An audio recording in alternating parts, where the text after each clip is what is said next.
কথা আইছে। এক হাদিসে আছে কাল কিয়ামতের ময়দানে 3 কোটি বিষয় ভোট পাওয়া তিনটা কটা ভোট 17 থেকে মিনিট ভোট কটা তিনটা। প্রথম কোণে ক্ষমার প্রশ্নে উঠে না। প্রথম কোণে কি নাই? মাফ করা না করার কোনো প্রশ্ন নাই।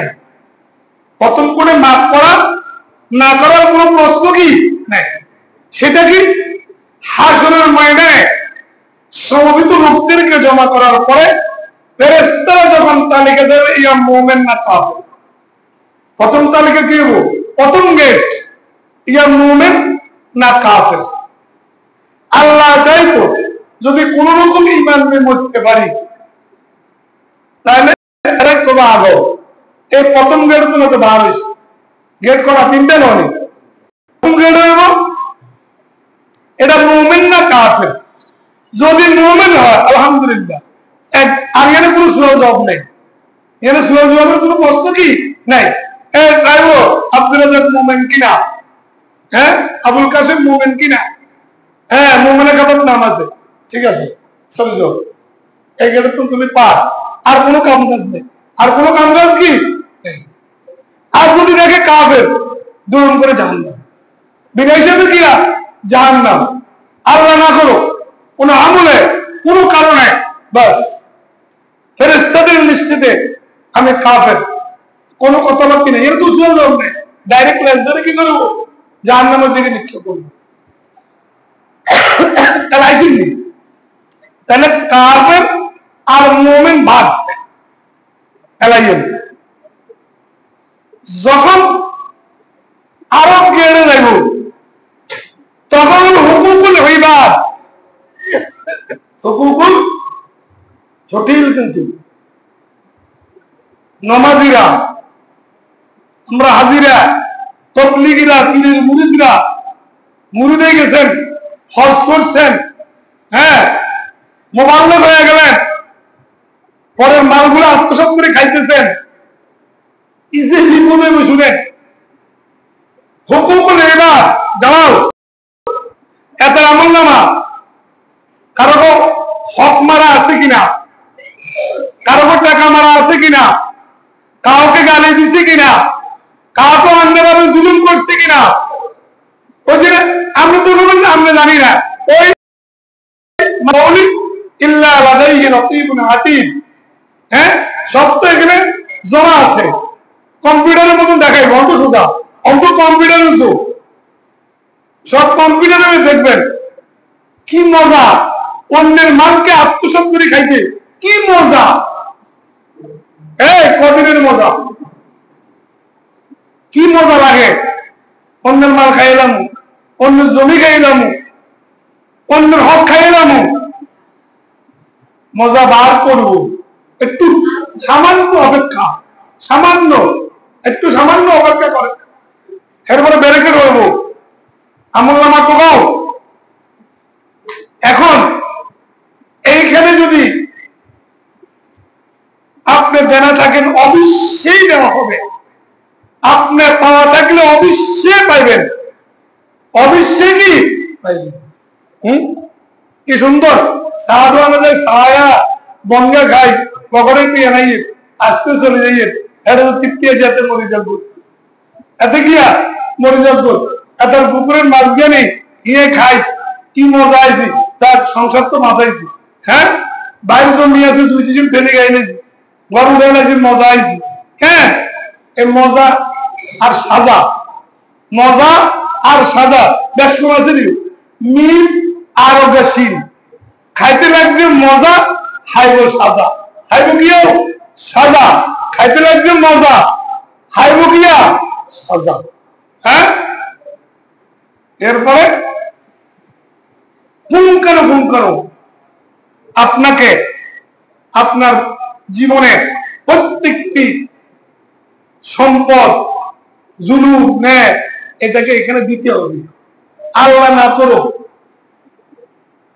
এখানে যদি দেনা হয়ে যাবে, এই কথা আসলে বুঝলাম ইসলাম। এক হাদিসে আছে আল্লাহ রাসূল সাহাবা একরামকে প্রশ্ন করলেন, আমার উম্মতের গরিবকে কি প্রশ্ন করছে? আমার উম্মতের গরিবকে। কেন গরিবকেও? আমাদের দৃষ্টিতে গরিবকে বাপ নাই, ঘরে জায়গা নাই, ঘরের জায়গা নাই, কিছু করতে পারে না, আমরা তো কম অমুক গরিব দৃষ্টি দিবেন না?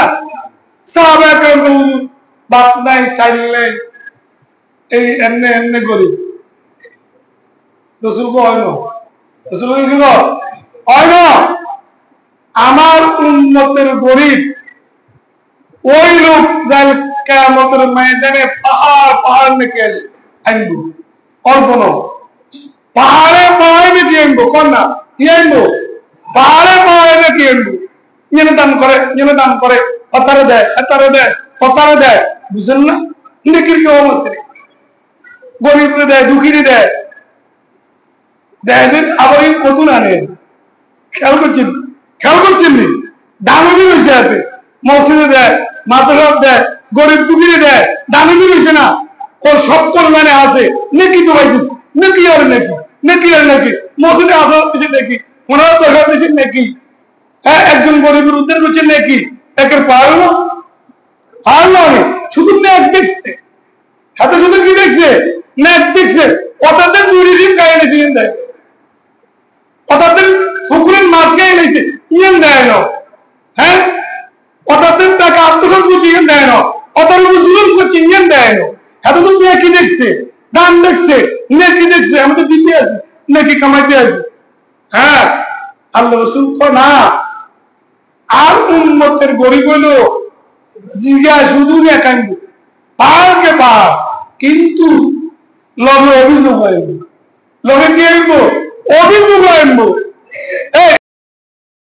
এত লগে মুটিসি মানা, এত তো আর এক ঘুষি দিছে, এত তার পুকুরের মাছ খেয়ে এনেছে, অত সাহায্যের টিয়া গায়ে এনেছে, অত টিয়া মারি গিয়ে এনেছে। বাস বাস খেয়াল দিতে থাকো, দেখ এটা সার কাল রয়েছে, দে অর্থাৎ পুকুরের মাছের নেক দে, অর্থাৎ জমির রয়েছে দে। হ্যাঁ, খেয়াল দিতে দিতে রসুল তো নিঃসঙ্গ।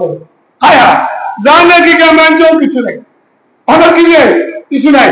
আল্লাহ রসুল আফসোস করে কয়, হ্যাঁ, তখন সে ভিখারির মতন আল্লাহ রহমতের আসল দিকে আমার এত নাকি কিছু কি নেই।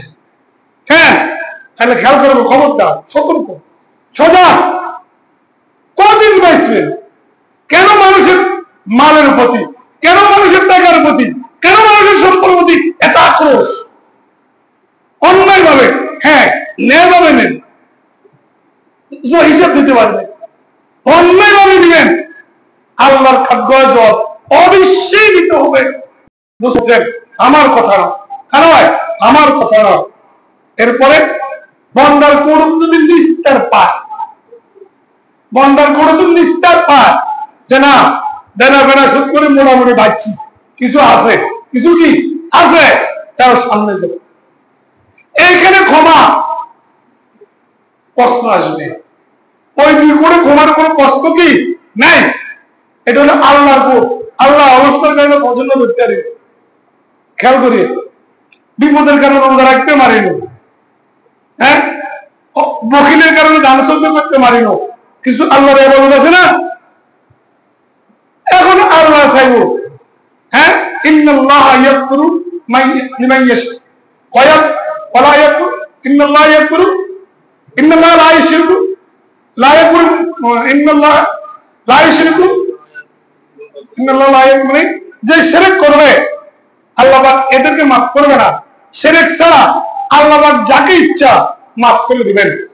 এইখানে মাফের প্রশ্ন আসবে, এখানে কি হইব? মাফের প্রশ্ন আসবে। আল্লাহ দেখবেন আর দুই কুটুন বন্ধ হয়ে গেছেন, আইছে দুই কুড়ে দাঁড়িয়ে আইছে নানি কুটুন হালগা, নমাজে কিছু ত্রুটি আছে, রোজায় কিছু ত্রুটি আছে, অন্য আল্লাহ দয়া করে অত যা যা জান্নাতের দিকে। কিন্তু ওই দুই কুট নিজের শক্তিটা আইতে হবে, ওই দুই কুট নিজের পাওয়ার আসতে হবে, ওই দুই কুট নিজের আমল দিয়ে আসতে হবে। ওইখানে ক্ষমার কোন প্রশ্নে আসবে না, মুখের পাওনা আমি ক্ষমা করে দিব, এটা হবে না। হ্যাঁ, ইমান নাই, তোমাকে আগাই দিব। ওই দুই কোট আসতে হবে আমার মনে, ওই দুই কোট থেকে আসার পরে কি করে ক্ষমার প্রশ্ন আসবে, আল্লাহ তারা দেখবে আর বন্ধ হয়ে গেছেন, 2 গুণ হারে আছে, নমাজের একটু ত্রুটি আছে, রোজার ত্রুটি আছে, রোজা